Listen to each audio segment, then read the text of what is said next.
This incident, I would argue, is probably most serious incursion since the beginning of the war in Ukraine. This has been a febrile week for news, as so often seems to be the case right now. And things which happened only a few days ago appear to recede into oblivion. Yet perhaps the most ominous development of the last 7 days was that Russian drone attack on Poland. 19 drones were either dispatched into the airspace of our NATO ally, or inadvertently made their way there, if you wish to believe the Russian explanation. The West, of course, reacted with a degree of pique, teetering into outrage, and an insistence that Putin be made to pay for the latest crime, but, of course, very little has been done at all, as you might have expected. We seem so often powerless to respond to Putin's aggression.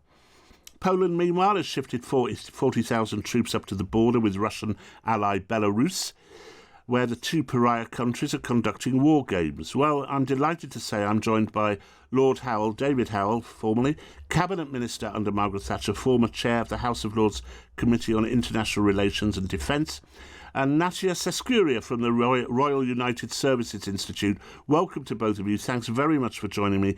Lord Howell, if I could start with you, David.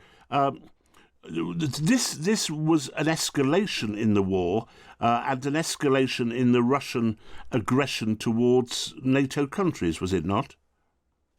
Yes and no. I mean, yes, it's a reminder that living next to the Russian Federation in its present sort of state of view about Greater Russia and the West and all the rest is always going to be trouble. It's going to be trouble this week. It's going to be trouble next week. It's been trouble for the last 3, 4, 5 years down in Ukraine, and there's a lot more of it to come. So that's a general reminder, and technology is just amplifying it and amplifying it. And for every new kind of drone invented, something to shoot it down will be invented, and something that can't shoot it down will be invented, and so on. So that's the bigger picture. Now, the experts, some say it's accidental. I've not questioned that. Some say, it's just one deliberate testing of the West and all that. And I slightly wonder about that as well. And some say these things are largely outside Moscow's control, on certainly drones, which can be made in every garage. And we just don't know what local commander decided to have a go. I don't think it really matters. It's just my main point that living next to Russia, as the Finns have found, as the Baltics are finding, as poor Ukraine has found, and as Poland has found for hundreds of years, is a dangerous business. Natia Seskuria, it worried us, obviously, when the story broke. Poland responded by shooting 4 of the drones down, at least 4 of the drones down. Should we be more worried than we actually were? Is this contrary to perhaps what David has been saying, a ramping up of the Russian aggression towards the West? Well, what we know so far, it's a major violation of NATO airspace, and I believe Putin is testing, in a way, Western response. Russia has obviously long relied on so-called hybrid warfare tactics against NATO allies, ranging from cyber attacks to sabotage operations, and also repeated violation of airspace. However, this incident, I would argue, is probably most serious incursion since the beginning of the war in Ukraine. In light of the ongoing conversations about ending the war in Ukraine and the so-called peace negotiations, I believe this is Putin signaling that he is not in a rush to end the war unless he gets the best deal. And quite the contrary, I think this proves that Russia's ambitions extend well beyond Ukraine. That is the suggestion which you would take from it, isn't it, Lord Howell? That we believe that the Baltic states are being menaced by Russia, just as Ukraine was menaced by Russia, and now Poland, which is the most heavily armed and most anti of the Russian states which surrounds Russia, has also been tested. This seems to me to be, without your experience, I admit, a little bit more than simply, a bunch of drones being flown in. There is surely reason behind it, isn't there? And how should we react? Well, And I'm not sure my experience is much use, because since we've got to the microchip internet age and everything's governed by it, and it's transforming all the weapons of war, and now it's actually transforming the entire process of war, both in sort of directions of the deep past and the deep future. I'm not sure just ruminating on how things went a few years ago is much good. But how should we react to whatever's happening? He's having a poke at the West to see what happens, I suspect. That will be my choice out of all these explanations. How do we react? We indicate that we make plenty of noise. We don't want to escalate this anything into the use of tactical nukes, which of course could be his next move, just one or two. And we don't want to escalate beyond that, because escalate it will. It'll be out of the control of any government, and we would find ourselves in a pile of ashes if we're not careful. So I think diplomacy must prevail. Putin must be sitting there thinking, how far can I go next time, and what should I do next? And will they ever dare in the West really respond in the way full of anger, in the full nuclear way? And he's probably concluding that no, we won't. So it's a very, very fragile, difficult situation, and the answer to it doesn't actually lie on the battlefield or in the battle air or even in Ukraine. The answer lies in the organization of the global mood and the world institutions, which we must reform now and are being reformed before our eyes. Not much reported by the media, I have to say, but a lot is happening you should really get on top of. And that will begin to place Russia in a sort of a faintly more reasonable state of mind, and lay off constant troublemaking. That's the pattern of the future.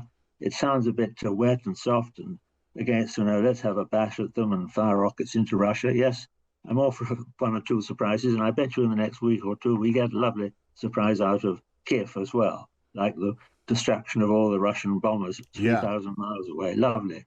Let's have more of that. But we get ready for a long, long, long pattern of developments on the ground, in the air, and on the high seas as well.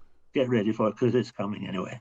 Natia, one of the things which was suggested at the time that the drones made their incursion into Polish airspace was that perhaps NATO could do what it's obviously refused to do because of fears of ramping up and escalating the crisis, which is have at least a partial air cover for Ukraine. That there should be some form of protection offered to Ukraine, and that this would obviously, therefore, as a consequence, bring NATO planes into conflict with Russian planes. Yes, well, this suggestion actually was first made at the beginning of the war in Ukraine, when Ukrainians were arguing very strongly in favor of the so-called imposition of the no-fly zone over Ukraine. Obviously, NATO has been very hesitant due to the fears of escalation, and this time round, the suggestion was to extend the no-fly zone over the western part of Ukraine, bordering Poland, which would have been sort of a security umbrella over the western Ukraine, as well as protecting NATO's eastern flank. It seems like NATO, due to this recent announcement of the Eastern Sentry mission, is considering more sort of practical immediate defense mechanisms, let's put it that way, in terms of France, Germany, and Denmark. What we know so far will contribute fighter jets and other military assets to enhance the defense of Poland. But so far, the suggestion of extending this cover to the western part of Ukraine has not been taken seriously enough, I would say, from NATO. What we know so far is that the eastern flank, the allies, NATO allies on the eastern flank, are very much concerned, especially in light of these military drills, the Zapad military drills that are running between Russia and Belarus. And we know very well that Russia has used these drills in the past, in case of Georgia and Ukraine, in order to launch military operations right after these drills were concluded. Yes, that is a worry in itself, Lord Howe, and we don't have to hop from drones and air cover into tactical nuclear weapons, do we? It could be something that we do which is around the area of providing some sort of no-fly zone, as a secure zone in western Ukraine, without necessarily ramping things up too far. Is that not a possibility?